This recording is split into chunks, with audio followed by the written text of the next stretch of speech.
4 ہفتوں کے لیے میڈیکل لیو پہ جانے والے میاں محمد نواز شریف سابق وزیر اعظم پورے 4 سال بعد بھی پاکستان نہیں لوٹے۔ پاکستان میں ان کے خلاف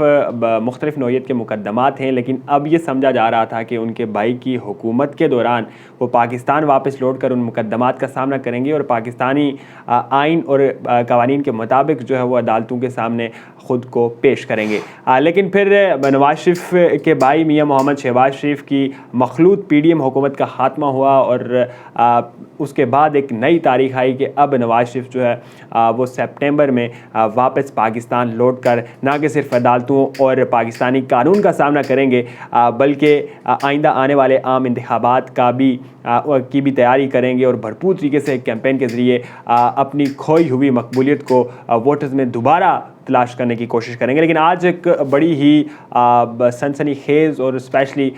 مسلم لیگ نواز کے جو بچے کھچے کارکنان یا چاہنے والے ہیں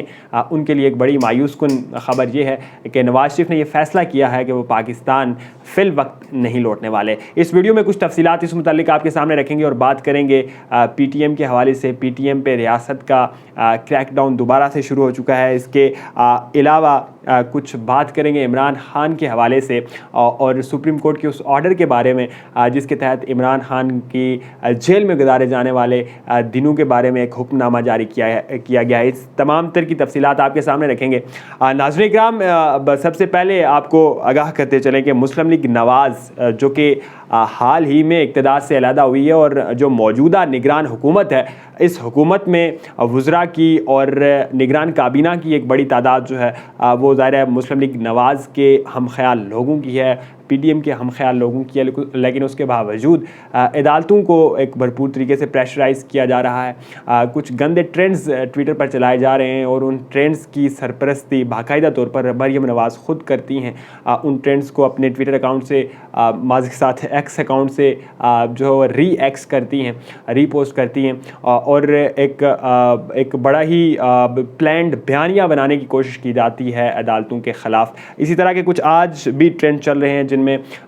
بندیال، چیف جسٹس عمر عطا بندیال کو جو ہے ٹارگٹ کیا گیا ہے، عمران کی بندیالی میں منہ کالا، اس طرح کے جو ہے وہ ٹرینڈز مسلم لیگ نواز آج کل ہوسٹ کری۔ اور ماضی میں ہم نے دیکھا تھا کہ جب پاکستان تحریک انصاف اپنے عروج پر تھی یا اپنے مقبولیت کے عروج پر تھی یا جب اس پر ریاستی جبر اس طرح سے برپا نہیں ہوا تھا، اس وقت پاکستان تحریک انصاف بھی اس طرح کے کام کیا کرتی تھی۔ لیکن مسلم لیگ نواز جو کہ خود کو ایک لبرل سیاسی جماعت اور پھر تمام تر اقدار کا، سیاسی اقدار، اخلاقی اقدار کا خیال رکھنے والی سیاسی جماعت جو وہ تصور کروانے کی کوشش کرتی ہے، وہ اب ان حرکتوں میں پڑ گئی ہے۔ ناظرین کرام، اگلی خبر آپ کو دیتے چلیں کہ پی ٹی ایم پشتون تحفظ موومنٹ جس نے اسلام آباد میں آ کر ایک جلسہ کیا اور اس جلسے کے بعد ایک طوفان برپا ہوا سوشل میڈیا پہ، چونکہ پی ٹی ایم پشتون تحفظ موومنٹ کی ایک اپنی پولیٹیکل اپروچ ہے، اینٹی اسٹیبلشمنٹ اور بعض اوقات اسے اینٹی اسٹیٹ بھی کہا جاتا ہے۔ کچھ تقاریر ہوئی اور ان تقاریر کے بعد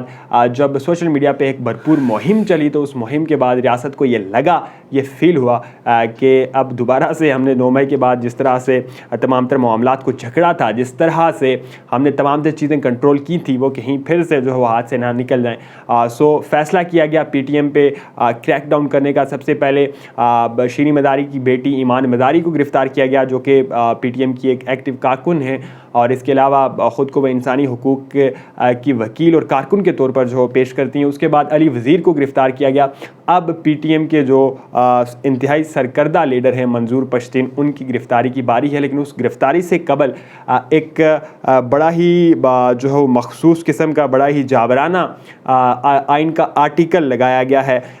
ان تمام تر پی ٹی ایم کے گرفتار ہونے والے جو کارکنان ہیں، جو رہنما ہیں، ان پر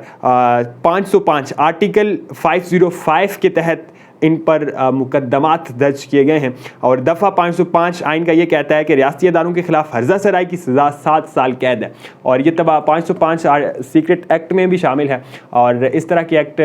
اس طرح کے دفعات جو ہے وہ غداروں کے خلاف استعمال ہوتے آئے۔ سو کیا پی ٹی ایم کو پشتون تحفظ مومنٹ کو مکمل طریقے سے بین کرنے کے لیے کہیں ریاست نے یا پھر مقتدرہ نے یہ ایک چانس تو یا پھر چیلنج تو نہیں دیا تھا کہ وہ اسلام آباد آئیں، اسلام آباد کے داخلی راستے پہ جو ہے وہ ایک جلسہ کریں اور اس بھرپور جلسے میں ریاست کو للکاریں؟ یہ کوسچن بہت اہم ہے، یہ سوال بہت عام ہے، چونکہ اب جو صورتحال بن رہی ہے وہ کہیں نہ کہیں یہ اشارہ کر رہی ہے کہ پی ٹی ایم